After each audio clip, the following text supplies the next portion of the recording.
Good morning, ladies and gentlemen. This is the High Dragon's Breath Bow Wow, welcoming you back to another episode of Arkan's Alternatives. This is the Halo Vehicle Analysis, or the Halo Vehicle Review. Now, this is a part one, as we will likely be doing 3 parts, maybe 4 parts to this series, depending on whether or not I go into spacecraft. As of course, we are starting off with light vehicles, and as mentioned, similarly to our previous alternatives video, this is going to be a logic review. Now, of course, with any review of video game or comic logic, we of course have to go into, for Halo, and quote-unquote, realism. Now, I think if anybody has watched this channel for a long enough period of time, you know that realism and logic seeking are kind of the goals for the entire channel. We try and bring fantastical worlds and sci-fi worlds and all different types of things down to their most reasonable, logical level, while trying to maintain as much connection to the original source material as possible. So you saw how that worked out with a lot of different factions, but we are going back to one of my favorite alternative series, which is Halo, because Halo has a lot of military technology from various different factions, and honestly, they're pretty fun to just go over. So, as usual with these kind of alternative ranking systems, we have a ranking of 1 to 5, including an assessment of use and design features. We're starting off today with a little bit less than 8 vehicles. I'm not exactly sure the straight up number, because I've changed it. We had some last minute additions that people in the Discord asked for. Highly recommend joining out on that. You get to ask for custom things in the videos and encourage me to look after specific things that you would like videos made of. But we are going in for 3 specific categories apart from an overview of the actual vehicle. The first one is fictional design logic, which is the in-universe logic and the consistency of these vehicles. Does it make sense in the fictional universe? So for the Halo universe, does it make sense for the UNSC or the Covenant to have a vehicle like this? Does it fit in with the rest of the rosters of their vehicles, or is it a little bit out of place amongst its fellows? Second one is military realism. Now, if transported to a time-appropriate battlefield, in the case of Halo, that's a future battlefield, how does it perform or compare with existing vehicles? Now, of course, Halo being a universe that both has future technology and yet tends to use a lot of let's say, antiquated design and combat tactics to a degree. You know, there's just changes, there's differences in the Halo universe.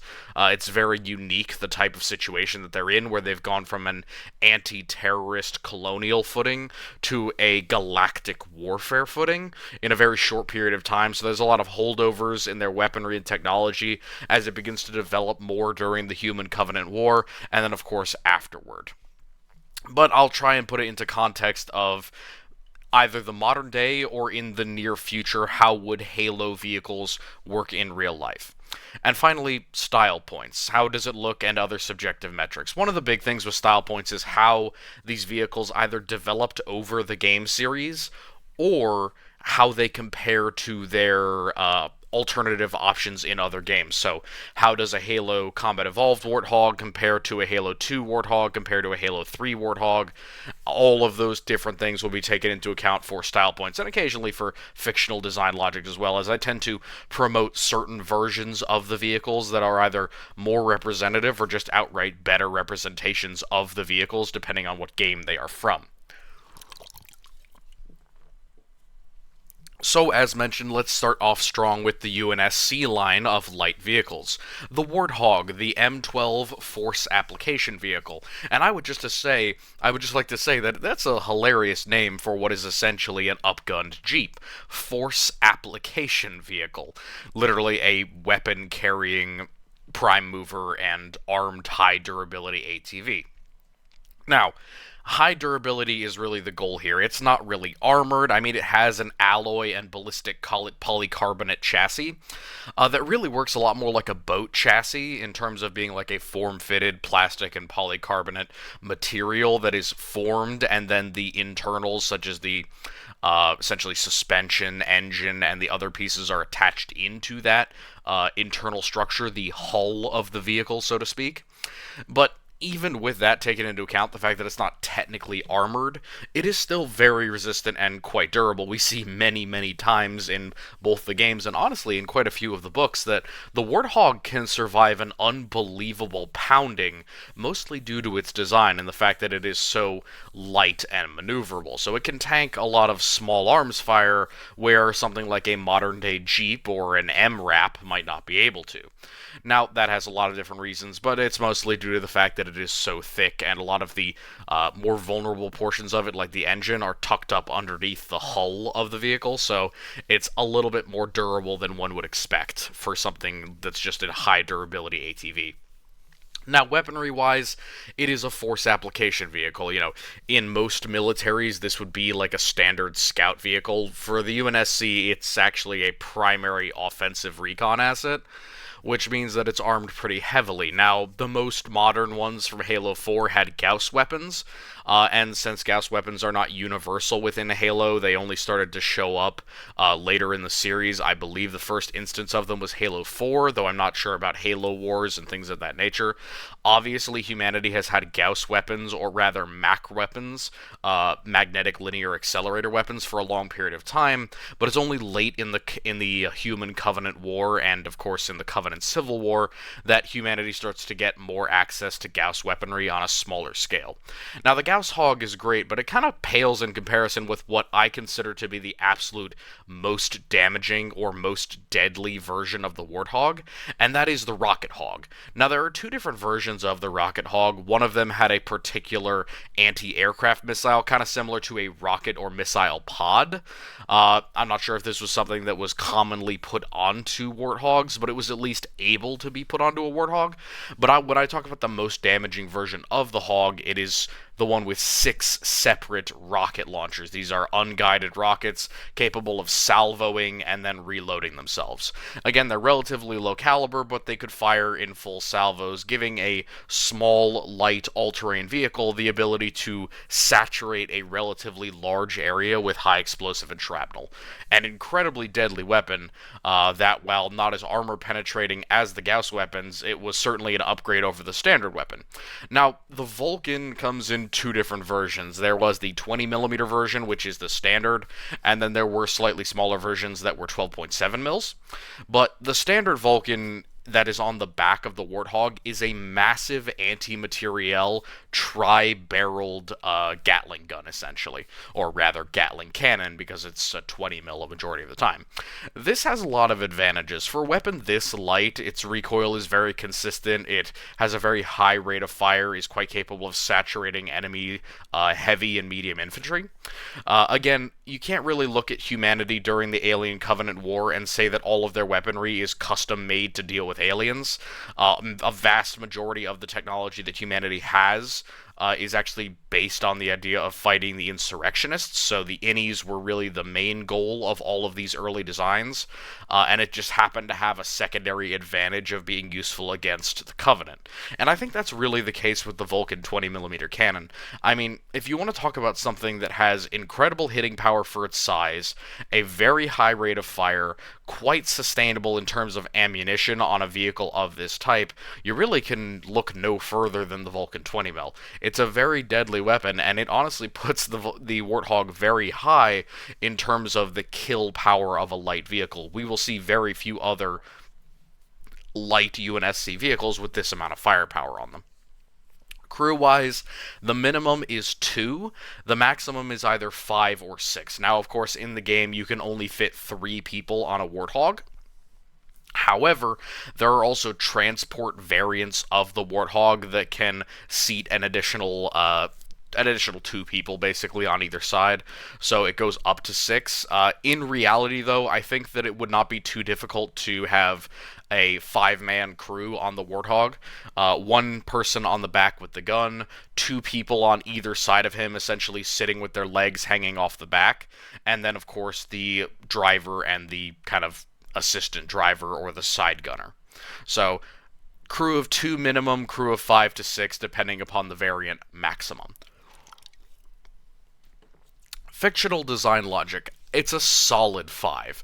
Amongst all of the vehicles from Halo, I think the Warthog really represents one of the main concepts of the UNSC, which is robustness, durability, and accessibility. One of the things with accessibility that we have to remember with the UNSC military is that they're not unlimited in terms of resources. They're not like the Imperium of Man or Star Wars, where you have vast galactic armies in the tens of trillions who can simply be poured into an enemy unit to delete them off the map with sheer numbers. That's not really how Halo does it. The Halo Marines, the actual original, formed military, are a relatively small force, and they're stretched very thin over the galaxy, especially during something like Contact Harvest, the very beginning of the conflict. Heavily militarized areas of the galaxy did have large armies, but it wasn't nearly in the numbers that we would expect out of many different types of fiction. So having these more expensive units in the proper army makes sense that you would give them a vehicle that has this mixture of firepower and durability in addition to mobility. So it really is nice to see something that is more expensive than a basic Jeep, more heavily armed than the standard prime movers of most modern nations, and that also flows into the military realism part. This is a very well armed primary, essentially APC or combat APC. Now, in a modern battlefield, is the Warthog deficient in some ways over something like a standard Jeep or an MRAP or something of that case? Well, it depends on how you look at the modern battlefield. I give it a 4 just because there are scenarios where obviously the Warthog has deficiencies. It has an open top. You are vulnerable to lots of different things like snipers, small arms fire.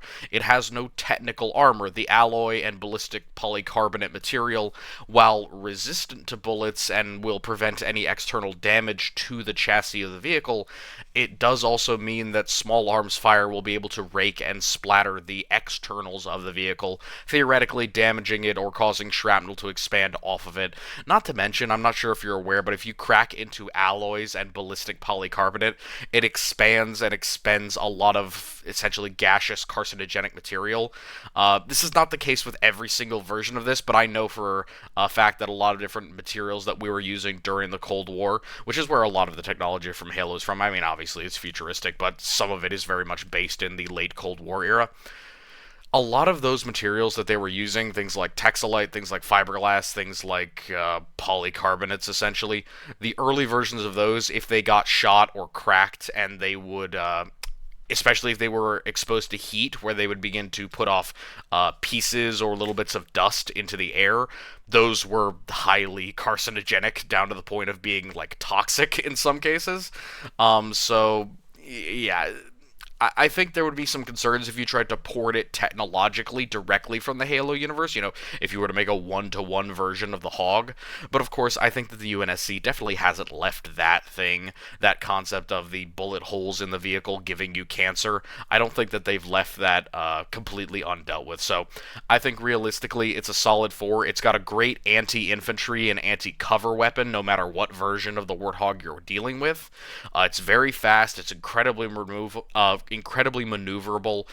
It's got an unbelievable suspension. Like, among all other vehicles in the entire UNSC arsenal, arguably the Warthog has the best suspension. It is practically unflippable in terms of, like, actual design. Unless you're doing something that you're absolutely not supposed to, it can dune ride, it can do a lot of different mobility things that other vehicles just simply can't. And its center of gravity, depending upon the game, is also quite solid. Again, the Warthog is kind of famous for flipping itself over, but if we were to port it to reality, where you're putting a lot more weight into it with 5 different men instead of a single Spartan most of the time, it'll have a different effect upon the suspension, depending upon which version you're talking about. Finally, for style points, I mean, you can't really get more iconic than the Warthog for Halo. It's in all of the marketing material. It's in every single game in the series. The Vulcan 20 mil is in half a dozen other vehicles. It has many unique and interesting design features. And in addition to that, it's really universal. I mean, really universal. You could port the Warthog into a dozen different fictional universes, and it still fits perfectly well. I mean, it's so ubiquitous, it fills a role that needs to be filled in every single universe. A light, high durability, all terrain vehicle will fit basically anywhere. 40k works fine. Star Wars, why not? I mean, a dozen or more different fictional universes works perfect with. So the only thing that I don't give it points on, or really the only reason that it's not a 5, is because I think its iconography falls short of a couple of other vehicles on the list, specifically Covenant vehicles, because when we look at human vehicles in fantasy universes, we often kind of draw parallels to existing things. So when you talk about style, it's a lot lower of a bar to say that a human designed vehicle looks good, because you're human. Your sensibilities, your opinions, and your vision of the vehicle, well, that makes total sense. Designed by humans for humans in the future, it's going to look better to us, meaning that the bar is a little bit lower in terms of style. That's the only reason.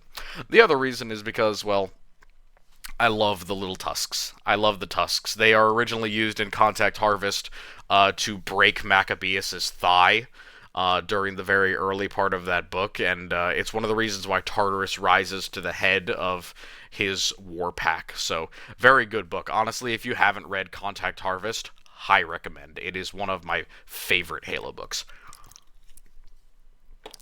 Next, we move on to the Mongoose. Now, the Mongoose is a light prime mover, but more realistically, you could just refer to it as an unarmed version of the Warthog.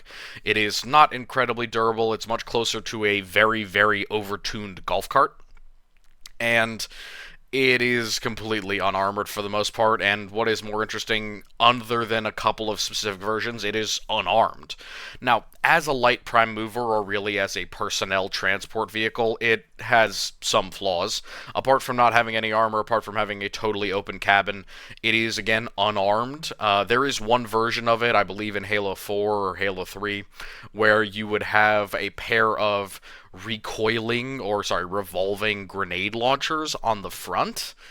Now, I don't know about you, but putting two medium grenade weapons on the front of a fixed chassis light all-terrain vehicle, not only did it not work in your head, or in my head, but it also doesn't work in-game. Like, I can't tell you how difficult it was for me, just going back and actually trying this vehicle again, to really confirm a kill on, like, an elite. It's pretty difficult. While I could understand the use with a lot of different things in actual combat, it's a lot of weight and a lot of expense to put into a vehicle that could really just be better spent on making a Warthog with the same exact weaponry, or better weaponry in many cases.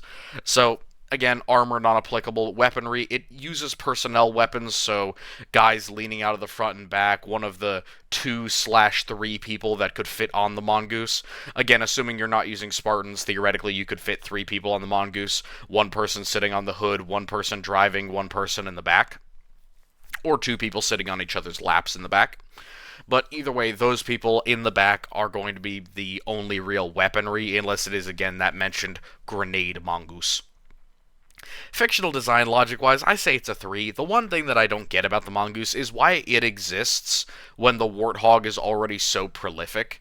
I mean, it doesn't really have a tactical purpose other than to be a motorcycle troop for the UNSC. Now, I can understand it if it's supposed to be a motorcycle troop, but the Mongoose doesn't really seem to fit the bill. It's quite bulky and heavy, and it's definitely designed for all-terrain rather than incredible speed over something like a track or a road. While it may be capable of high speed, and as you can see here, the Halo 3 version definitely looks more like a motorcycle, the later versions look like a freaking John Deere tractor. So, I don't know. I don't really agree with the thing that they have it doing in the games. They kind of put it as a direct personnel thing, like it's supposed to transport 1 or 2 high-value targets or messengers. But if you were a scout unit, I would really want the Warthog more, because push comes to shove, I would rather have a vehicle of similar speed with 1,000 times the firepower, aka the Warthog, rather than the Mongoose. And of course, that also plays into the military realism. Having a single-person vehicle like this on a modern battlefield, even for a scouting or message moving route or message moving job, is a vulnerability. I mean, one sniper, one saboteur, one person with a hand grenade, and the whatever messages or intelligence the poor guy who was driving the mongoose is carrying is gone. It's probably stolen by the enemy at the worst, or just not going to get delivered at best. In addition to that, due to the fact that the vehicle is so small, it's very unlikely you'd be able to fit a radio in here or any other communications equipment. So as a pure scout option, you really are falling behind here because you're not able to transfer information instantaneously from the front lines or behind enemy lines back to your allies. So, while I could see it being useful in some very specific instances where you have a deep ranging scout, it really isn't a combat vehicle in that way, so I could see it being of very limited use to practically no use on a modern battlefield because there are very few equivalents to this in the modern day.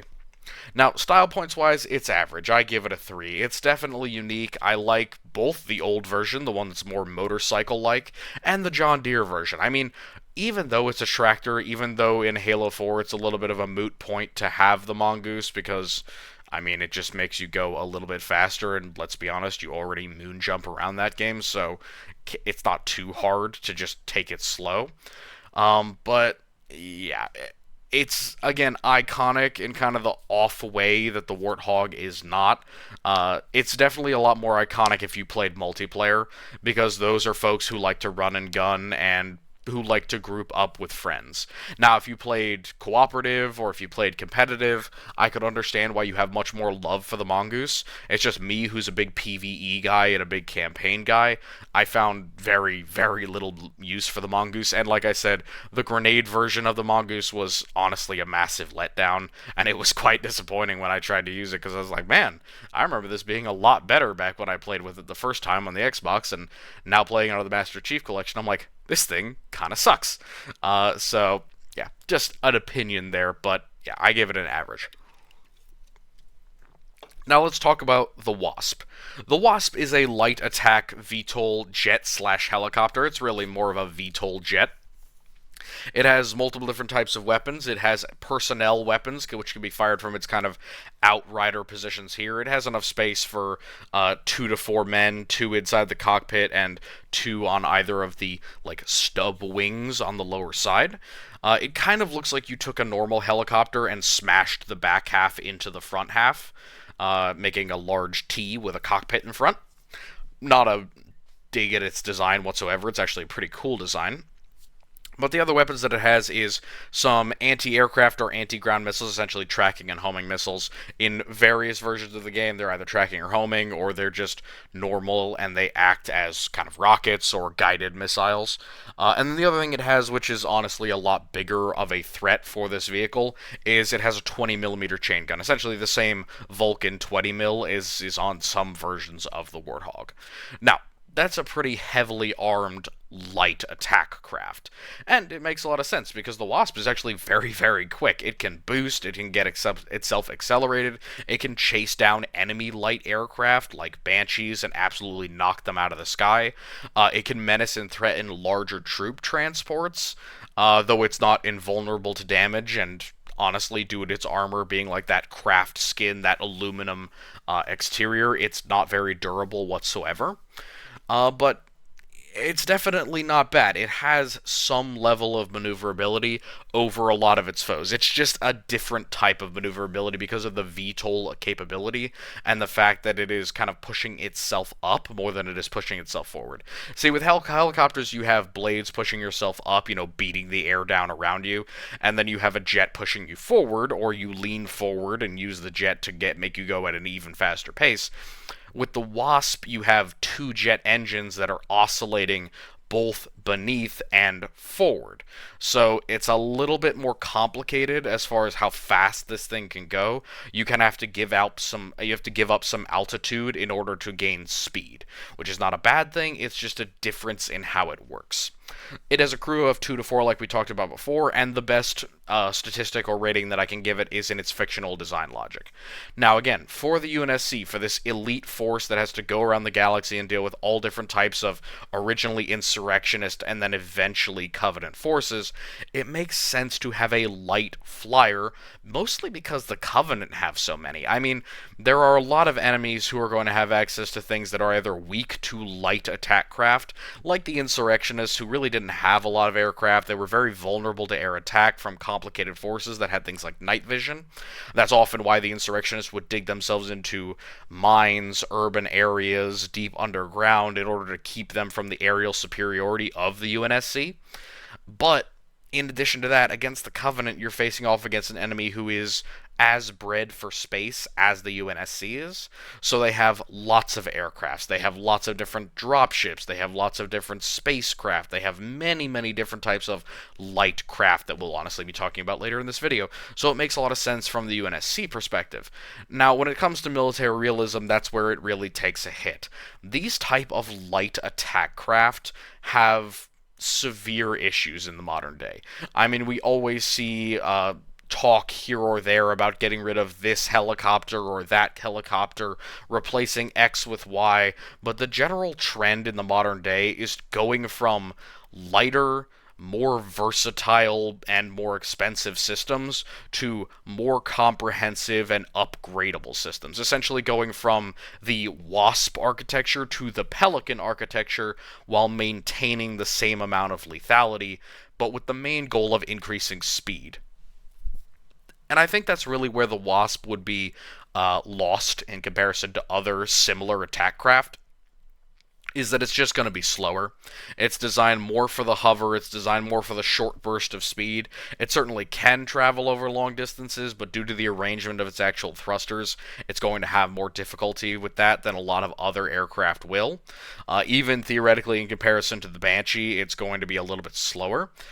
Because, again, it's designed more as a floating weapons platform or more of a short attack weapon than a long-range assault craft of any kind. It's not a jet, it's not a bomber, it's not a ground attack aircraft, it's just a light attack VTOL craft.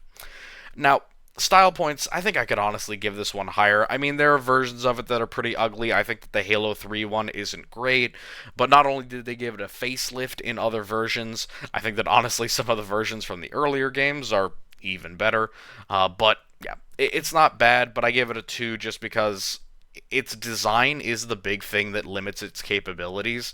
And while I think it's very interesting, the idea of swapping over the standard jet engine and helicopter blades for pure jet engines, because the Wasp doesn't seem to have any ability, as far as I know, to get into orbital fights, it kind of limits the versatility and capabilities of such a vehicle, and makes it pretty obvious that they were just trying to be different with the design, rather than actually making it different for a reason. So, again, that's a subjective opinion. You could definitely disagree with it. That's perfectly fine.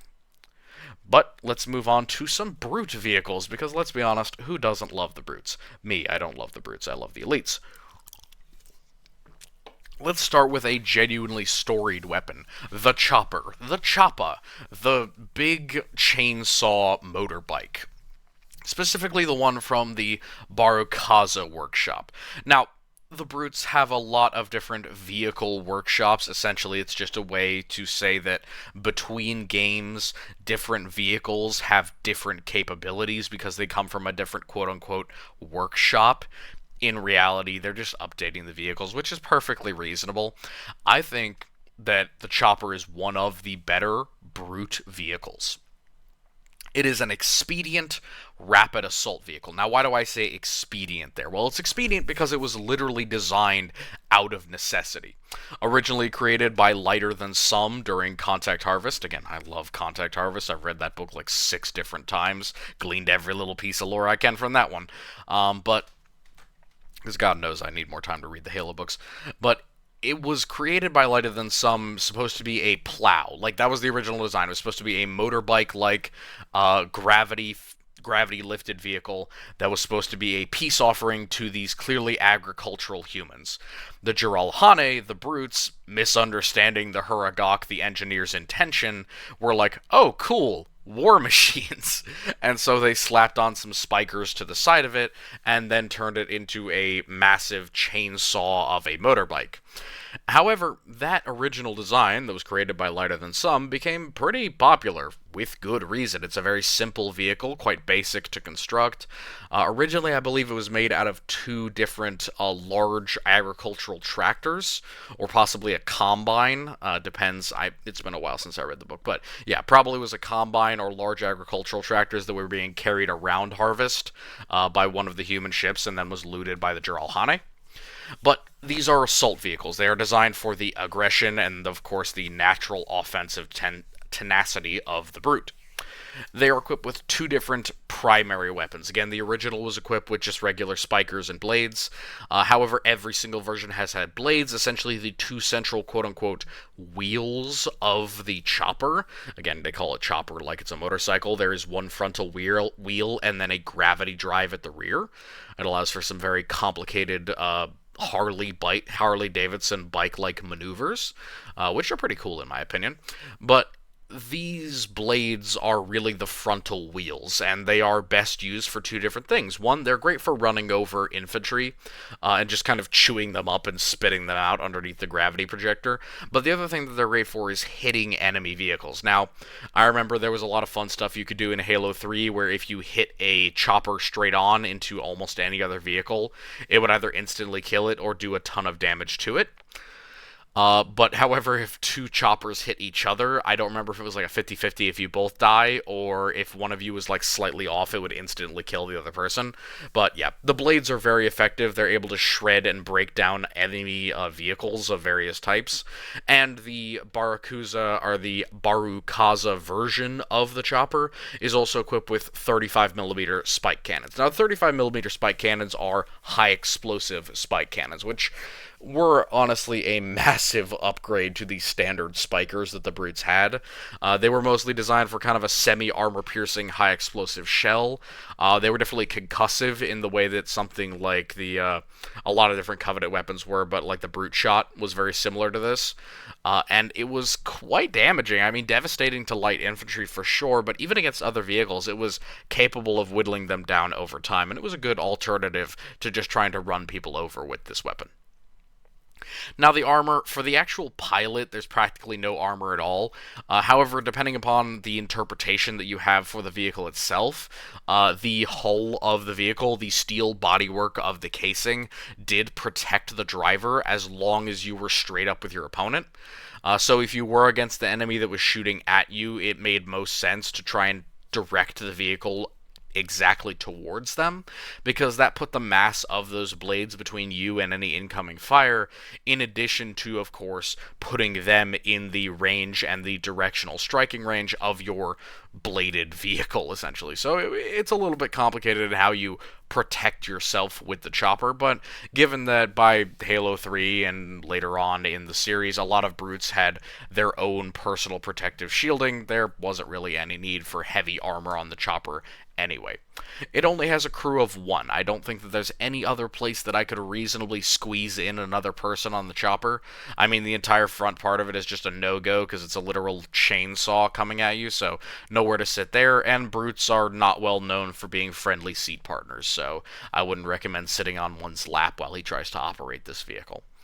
Fictional design logic, again, this is straight out of the earliest form of the Covenant, out of Contact Harvest, that original interaction between humanity and the Covenant that resulted in the entire falling out in the war. It's a long series of unfortunate events and misunderstandings that result in a genuine conflict occurring where one didn't necessarily have to. I think just for that alone, the fact that it's so heavily steeped in the history of Halo itself, I can't really mark it down for any internal design logic because it grows up with the Human Covenant War, and so I can't really mark it down for anything because it's not doing anything wrong. It is exactly what it is because of the scenario in which it came up from. There are many versions of it, some of which are better than others, but I honestly like the Barakaza version a lot. Military realism, yeah, you could see that too coming. It's not useful on the modern battlefield. A vehicle that has absolutely no protections from the driver, drives like a motorcycle, damages roadways that it is on, and is equipped only with relatively inaccurate, semi-flexible, high explosive weapons is of very little use on the modern battlefield. I mean, props for actually having a ranged weapon. That's definitely better than nothing, but not having any physical protection, relying upon a primary melee weapon that's mostly useful against vehicles, and the sheer size of the chopper actually kind of works against it. It's massive and incredibly heavy, and even though it's not going to have an effect on terrain, what it will have an effect on is enemies getting lock on you with different types of weaponry, and of course how much damage you can actually absorb in terms of small arms before your vehicle is destroyed or damaged. And you could often see that with the chopper. I remember myself how you could damage and destroy a lot of these motorbike style vehicles with basically just medium small arms. Brute shots and grenades were incredibly effective at knocking these things out. And due to the fact that they have massive moving parts, any interference with those parts is going to be a massive problem that a modern military or a modern militarized version of the Covenant would not really be able to deal with all that easily in the field. These things are massive and complex. Finally, for style points, I think it's a solid 3. I mean, it's got downsides. I'm not a huge fan of brute designs in general. I think they look rather boorish. Again, I'm an Elite fan, so I think that's perfectly reasonable to expect me to be a little bit biased, but understanding the idea that even though I don't like the aesthetic, this is a very quintessential aesthetic, and it's one that, again, due to its steeping in history, I can't really defame in the way that I might like to. So I give it an average score above everything. Now on to a little bit of a one-off, the Prowler from the, excuse my Jiralhanae, Quavardu, from the Quavardu Workshop. I'm going to pretend like I pronounced that right. The Quavardu Workshop.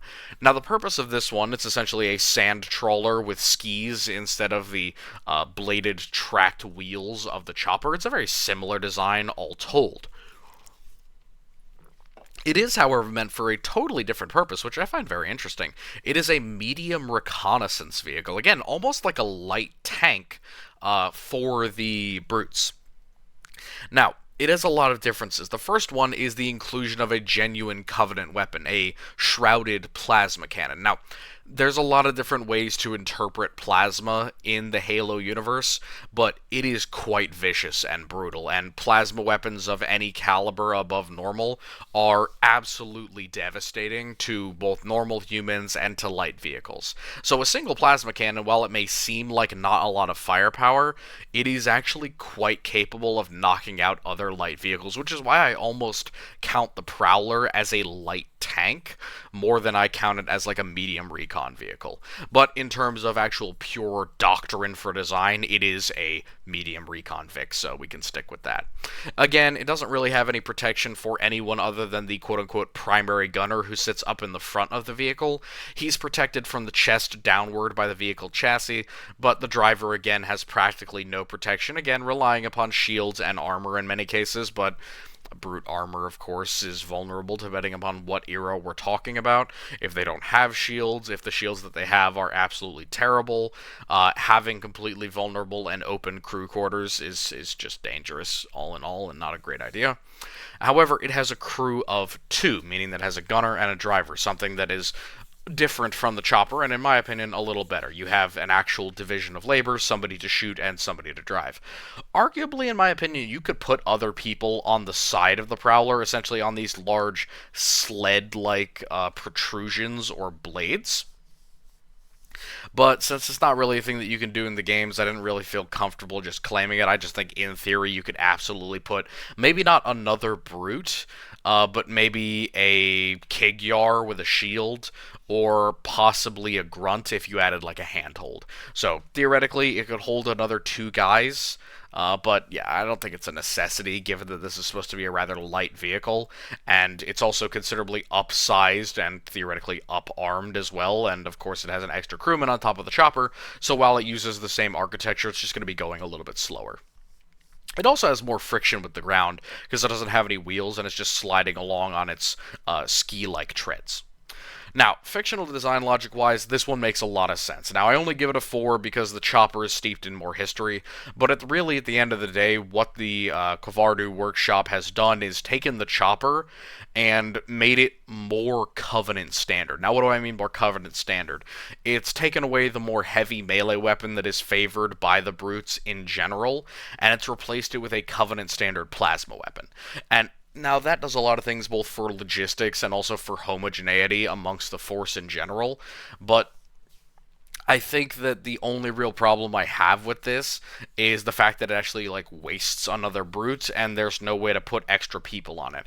If this is supposed to be a light recon Vic, I would expect an entire squad of infantry to be able to mount up with it. Again, it's not a chopper, it's not an assault vehicle, it's not a one-man army show. It's supposed to be a group, a squad, a individual unit of enemies. So I would hope, or I would think, that if there are 2 brutes on the vehicle, they would want to bring some cannon fodder along with them, and in my opinion, the best option for that would be to put either a pair of Kigyar with their energy shields to protect the driver, or to put a pair of grunts on those sleds. Military realism. Now, this one is actually slightly better than the chopper because it doesn't rely on that melee weapon as much. Now, it does have that kind of ATV feel, being able to slide over sand and dust and gravel, not relying as heavily on wheels combined with gravity energy in order to stay mobile. However, it does lack a tiny bit of versatility, in my opinion. Between the uncovered crew areas, the slightly slower architecture when compared to the chopper, and the fact that it simply is a very small, light vehicle, as a medium recon Vic or as the light tank that it acts like in the Halo universe, in the real universe, in real life, I don't think this would be nearly as effective. Snipers are much more common in our universe.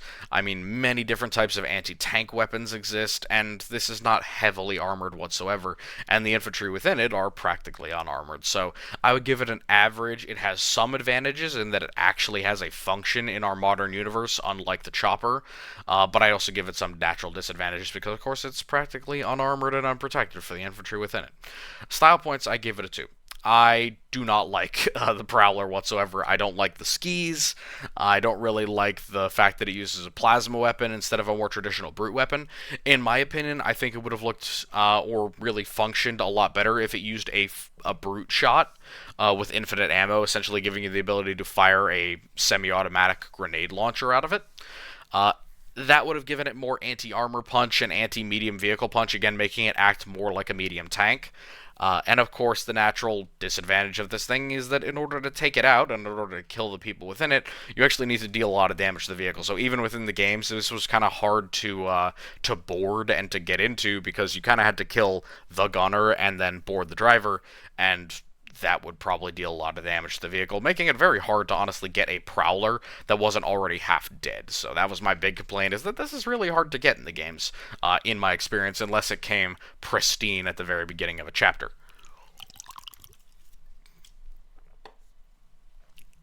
So, the Revenant. Now, I need to out myself for having a very particular bias with this one. Very specifically, a bias to the Revenant. This is literally one of my favorite vehicles in the entirety of the Halo series. Move aside every other vehicle and weapon in the entire series, I love the Revenant. Halo Reach has some of the best vehicles and weapons in the entire series, in my opinion, and the Revenant absolutely goes above and beyond for me. It's a medium recon vehicle. Again, very similar to the Prowler, and I can hold it to that same standard, and it blows the Prowler out of the water.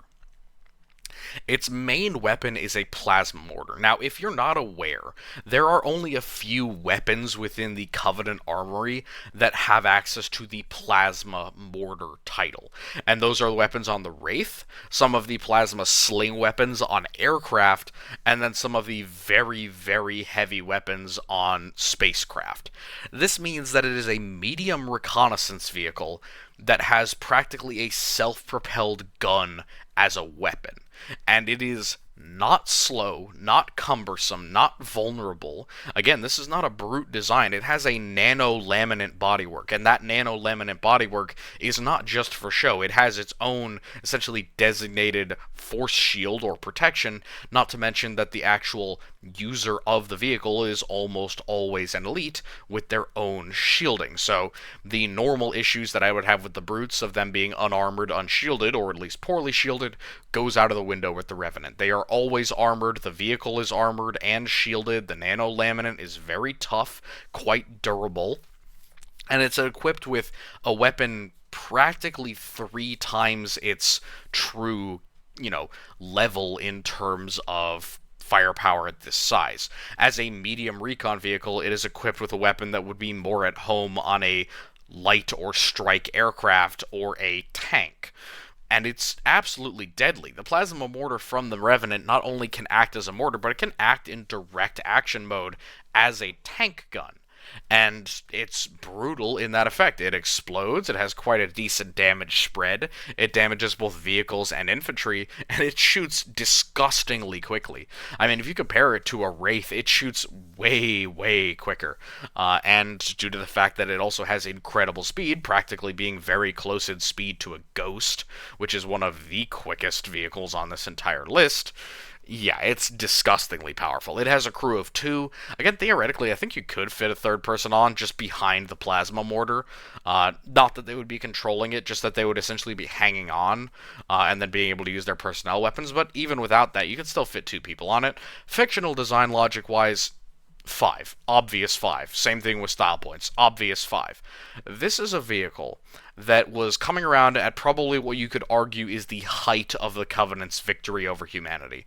One of the points where they have absolute superiority and humanity is desperate to try and resist them. And it's exemplary that these kind of vehicles became more prevalent because it is a self-propelled gun combined with a medium recon vehicle. The Covenant already has plenty of medium recon and assault vehicles, but they needed something that was more firepower and more protective than the standard Ghost or Chopper or anything of that kind. In comes the Revenant, something that not only provides them with far more firepower, but also far more protection at relatively similar speeds, thus giving it an absolute advantage, again in my opinion, over any other vehicle in the same class. The only downside for it is that I gave it a slight knock for military realism. Again, while there is a shielded cockpit, and of course the nano-laminate bodywork is also technically shielded or projects its own protection, and is quite durable itself, it is still an open vehicle, and it is theoretically vulnerable to small arms fire, if you're targeting a rather weak elite miner or something of that kind. The Sangheili are tough, the Sangheili are durable, but if you break the shield and shoot them in the eye, they still die, so not too hard. And believe me, considering how much I played Reach, I am very used to getting on the back of these things, killing the elites, and getting into the driver's seat myself. So, military realism-wise, I see the idea of having a light vehicle with the abilities of a mortar-type weapon to be exactly up the alleys of a dozen or more militaries in the modern day. It works out great for plenty of them. There are many designs that try and kind of copulate with what the Revenant already does. So there's a lot of interbreeding between this design and existing ones. So I think it deserves very high marks in that regard. Moving on to its kind of, I don't want to say inbred little brother, but definitely like a little bit of an odd one, is the Spectre. Now, I don't have a lot of hands-on experience with the Spectre. There are quite a few different versions of it, as you honestly might expect. But it is the Revenant crossed with the Prowler in my mind. It is the heavy recon vehicle, and honestly, you could pretty easily equate it to a medium or a light tank, again, similar to the Prowler, but in my humble opinion, it's honestly more of an aircraft come down to earth. You can look at the lines, the aerodynamics of it, the design of the turrets, the way that the pilot and the gunner are so heavily separated, almost like a traditional a traditional bomber from our era. It could be quite similar to that. And not only that, you also have multiple weapon systems, unlike the Revenant and the Prowler. You have the heavy plasma cannon, which again is standard for the Prowler, but could even be stronger given the comparative size of the Spectre. But you also have two different infantry weapons because you can fit more people onto the Spectre. It has a crew of 4. Now, very similar to the Revenant, it has that same frontal armored plastron, a armored cockpit, so to speak, very similar to the one for the Revenant, made of the same nano, laminin bodywork, that gives it a lot more durability than most of the Brute vehicles. So, quite tough, quite well armored, very fast. Again, another hover vehicle. I really do equate it to an attack aircraft that is forced to stay on Earth. Fictional design logic wise, again, same thing as the Revenant. This is a thing that the Covenant would absolutely have as a fire superiority vehicle. It essentially is the Warthog, but better in every single way. More firepower, more mobility, more speed, better armor, and of course, as all of the elites manning it are also armored, better survivability. The firepower of the heavy plasma cannon versus the Vulcan, the Gauss, whatever version of the Warthog you want to argue, could be better or worse, but honestly, in terms of consistency, I think the plasma cannon kind of beats out the Vulcan just because of how plasma works in the Halo universe. Again, you get a bad view of it with like Halo 1, 2, and 3. All plasma weapons are kind of softballed or cotton-balled. They don't seem to travel nearly as fast as they should. They don't hit nearly as hard as they do in the lore. But if you really want to talk about a weapon that can practically melt all other light vehicles, the Spectre's gun is probably going to be your best bet, and it's quite fast and capable of doing so. Military realism, it's almost on the same exact parallel as the Revenant. It has a great design, a very important central concept behind it, something that works perfectly well in the modern day, with the only disadvantages being the natural design limitations of the Covenant. Open cockpits, extended gunner's positions for the turret, all that type of stuff kind of holds it back just that tiny little bit. The only reason that I give it 4 in style points is I think it's just a little bit less cool than the Revenant. I mean, the Revenant genuinely has that kind of fish look that a lot of Covenant vehicles do. It almost looks semi-organic in a way, with the intakes and the outtakes. Not to mention the fact that the internal sedan-type seating of the Revenant makes more sense to me in terms of aerodynamics. Again, you have a person sitting outside of the Spectre, or rather on the side of the Spectre, on both cases, and of course the gunner himself exposed to the air. If you're speeding along in the Revenant versus speeding along in the Spectre, it's simply going to be a much more comfortable ride for the Revenant. Moving on to the Ghost and the Phantom, and I think, yes, that is our last one. The Ghost and the Phantom. The Ghost is a high-speed scout fighter. Anyone who is familiar with Halo will be able to recognize the Ghost in a heartbeat. It is ubiquitous to literally every single game. Now, high speed is not an understatement. It is incredibly fast, honestly, disgustingly fast, and the fact that it is also completely silent is kind of what gives it its name. It's very fast, it's very quiet, it's able to travel long distances through difficult terrain, almost like a light aircraft, but again, it stays on the ground. It also has 2 of those medium plasma cannons. I don't think it's the heavy plasma cannon like we would see on the Spectre. These are definitely more medium plasma cannons, but either way, perfectly capable of completely deleting infantry with a single shot. And then against any type of bunkers, fortifications, or heavy infantry, or even other light vehicles, having 2 plasma cannons as opposed to the 1 for the Prowler or the 1 for many other types of vehicles is a massive advantage. The Ghost has insane amounts of firepower given how small and light it is. And again, it has that incredible protection, with the disadvantage of being slightly less protective in terms of the nano-laminate plating due to the fact that it's open-topped. Again, there are versions of this where you sit way low in the Ghost and you keep your head under the cover of that cowling for the frontal armor. That is a very good way to use the Ghost, and relying entirely upon the cameras and the readout for the vehicle makes a lot of sense to me. But not all of them do that. Sometimes you're just sitting on it like a motorcycle or even like a bicycle, where you're straight up and down and you can easily see your head and face over the front kind of hood of the Ghost. In which case, it's not as effective. So again, crew of one, fictional design logic, this makes a lot of sense. We've already gone over the fact that the Covenant have dozens of different types of light vehicles, while they kind of reserve their tanks for more strategic assets. And you'll see that more when we get into the medium and heavy vehicles. Again, you could argue that something like the Revenant is a medium vehicle. You could certainly argue that the Spectre is a medium vehicle, but they are classified as light. So we have to consider what light versus medium versus heavy is in the Covenant mentality. And the Ghost is decidedly light. It's a scout vehicle. It's a fighter vehicle in a way, kind of how fighter craft are. It gives you a heavy weapon option on the battlefield that is incredibly mobile.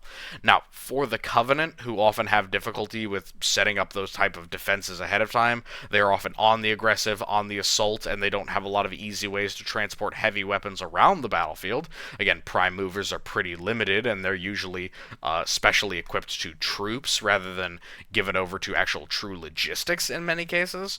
Having a Ghost makes a lot of sense. Not to mention the natural fact that these are probably the best scout vehicles that don't fly that are available to the Covenant. So it makes plenty of sense why there are both so many of them, so many versions of them, and why they are so ubiquitously used by, well, Jiralhanae and Sangheili alike.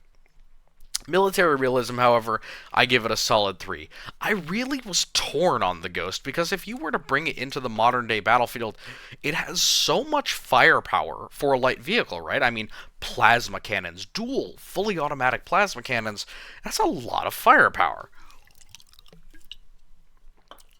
But is the firepower worth having an open-topped vehicle that can be knocked out by standard infantry weapons, given enough persistence? It's a good question, and one that I don't think gets addressed very often. People often point to the firepower and the speed of the Ghost as the only thing needed to keep it alive. However, I think that I give it a 3 just because it depends on who's using it. Again, elites using it is the best case scenario because they keep their heads and shoulders down. The elite armored carapace is designed to protect the head and shoulders from the top upward, essentially from the dome of their skull and their forehead and above. That's where the maximum amount of protection is, including their hunched shoulders. So bending down behind the kind of control surfaces of the Ghost as an elite gives you way more protection than trying to do it as either a human or as a Jiralhanae, as a brute, honestly. So, depending on what race is using it, what army is using it, and how it's being used, it can really fluctuate dramatically on its actual military usefulness. And of course, do I really have to explain why it has a style points of 5 out of 5? Unlike the Warthog, where there are many other options for things that do its job but better, the Ghost is unique. It is the lightest, it is the fastest, it is the most capable. It does not rely on gimmicks, it is very consistent. Even between games, you rarely see any major disadvantages to the Ghost. It is always a reliable fallback. It is always very quick. It is always capable of knocking down and killing enemies too tough to be knocked out with its standard weaponry. And of course, in lore terms, the Ghost's primary weaponry will lay waste to whatever you're facing, unless it's a medium or heavy armored vehicle. So, quite a capable, light, high-speed scout fighter in 99% of cases, in my opinion. And, of course, you can't deny the fact that it is incredibly baller-looking and very pretty. Moving on to our last one of the group, we have the Phantom. Now, as the Wasp's kind of alter ego evil, it is a light scout aircraft. Now, it has a similar weapon loadout to the Ghost, except it has far more variety and versatility, in my opinion.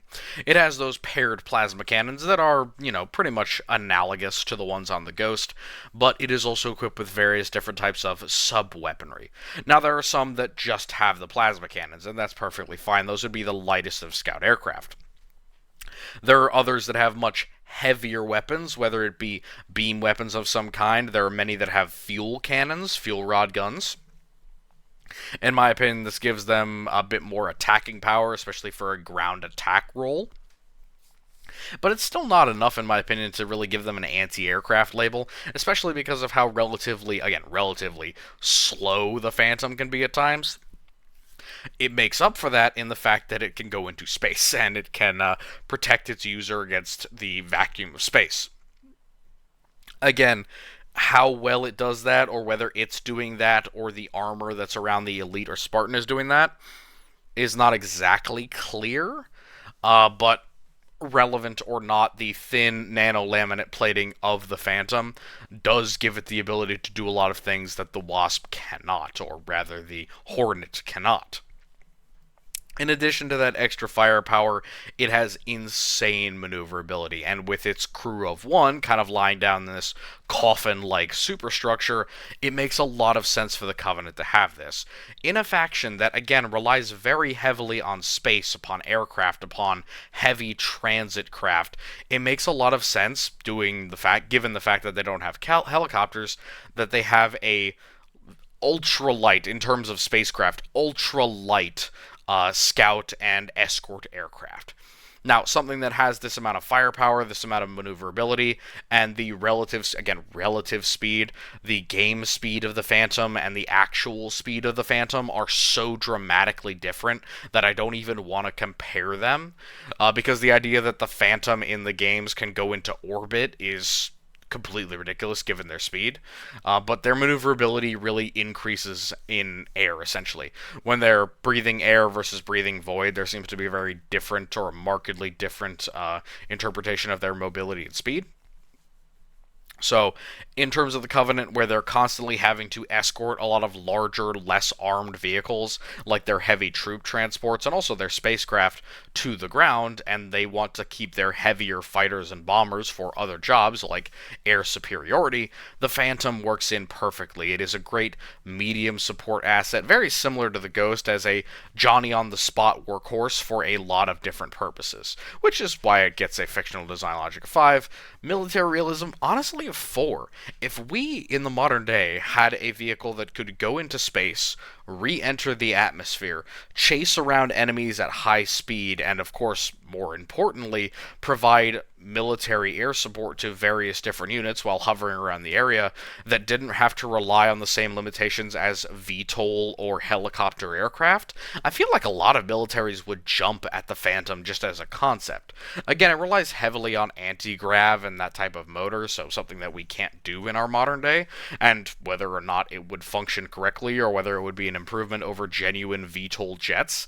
In my opinion, there's definitely some jets that in air would be going faster than the Phantom, but it doesn't really matter. They're not nearly as maneuverable. The Phantom can make hairpin turns, 180s within its own radius, and do backflips around enemy missiles, so again, it's not durable, but it can be fielded in massive numbers by the Covenant. So I think it would serve very, very well in a modern battlefield, because if it was treated like a jet, it would simply have way, way more of them than we could really deal with. It's honestly better to treat the Phantom in the modern day military like a heavy drone, and try and take it out with cheaper options, because honestly, its protection is nothing special, and knocking it out of the air with a single anti-aircraft missile like a Stinger, or even a heavy machine gun, much like a regular drone, would be perfectly reasonable in my opinion.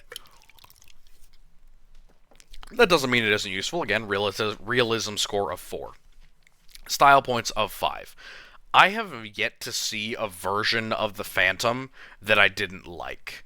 I mean, even the really kind of crappy versions in Halo 2, which, again, I'm not calling them crappy because the design was bad, I'm calling them crappy because they look like they're made out of styrofoam and paper, and they feel like they're made out of styrofoam and paper when you're flying them and you get knocked out of the air by enemy infantry. But apart from that little caveat of sometimes they feel a lot weaker than they actually should be, they are incredibly beautiful. I mean, really pretty, almost like a beetle that flies through the air. And given the fact that it has so many variants, given the fact that between each game it usually handles very differently, it even has some like stunt abilities in various games where you can hit a button and you do a backflip or something like that. It's very, very cool, and honestly I think also iconic of Halo in a way, kind of the same way that like the Apache helicopter is iconic of the US military, or the Huey helicopter is iconic of the Vietnam War. Things of that nature just kind of stick with players. So, I hope that you guys enjoyed. Naturally, the credit goes out to Bungie, 343, all of those folks, of course. In addition to that, I have the cover art for this video, which was taken from Arbiter Choose on DeviantArt for the thumbnail. I hope that you enjoyed that. Again, I've been making a lot of changes to the channel. Credit stuff is one of those things. This is the last this is the last alternatives video for the moment. Sorry if I'm slurring my words. I'm a little bit down at the moment. But I will be doing my best to get more videos out. I have a lot of things to still make. I mean, I'm working on several different things at the moment, but hopefully there will be more votes up at the end of this week. I don't want to make that promise just now, but I'm going to be doing my best. Again, once more, like, subscribe, comment. I'd love to hear your guys' opinions. I know Halo is a touchstone for a lot of you fellow nerds, and my opinions are likely to be challenged, which I welcome. I love having community interaction. I think that's very obvious at this point. And of course, if you want to join the Discord and give me ideas direct, it is an absolute pleasure to get to do that with you guys. So, with all that said, I wish you all a lovely good night.